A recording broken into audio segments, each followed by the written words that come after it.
Hello' guys, বলক আপোনালোকক আজি মই এটা বস্তু দেখাই আছোঁ। কোনে কোনে গম পায় চাবচোন, কোনে কোনে চিনি পায়। আৰু আপোনালোকে কোনোবাই যদি কৰিব বিচাৰে তেনেহ'লে কমেণ্ট কৰি জনাব। এয়া চাওক, নামটো চাগে গমেই পালে এইটো কি হয়। আমিতো মাছৰুম বুলিয়ে কওঁ, আৰু কোনোবাই যদি বেলেগ কিবা কয় তেনেহ'লে জনাব। সৰু থাকোঁতেতো গম পোৱা আছিলোঁ যে এইবিলাক ভেকুলীৰ পৰাই হয় বুলি ভবা আছিলোঁ।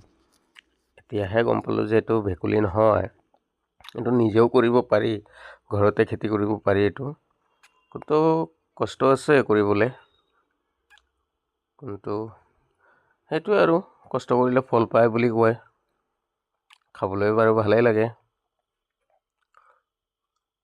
তো কোনে কোনে চিনি পায় কওকচোন। কোনোবাই কৰিছে নেকি খেতি, জনাব। এইটো কিমান ডাঙৰ হৈছে চব, ইমান ধুনীয়া, আৰু হৈছে ঢেৰ হৈছে।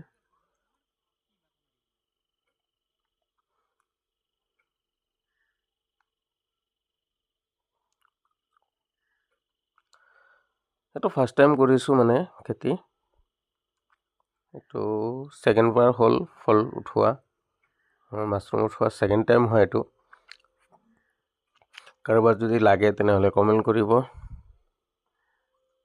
নিজে হাতে উঠাই লৈ যাবও পাৰিব, অসুবিধা নাই। চাই কিনে কিমান ডাঙৰটো লাগে সৰুকণ লাগে সেই হিচাপত উঠাই ল'ব পাৰিব।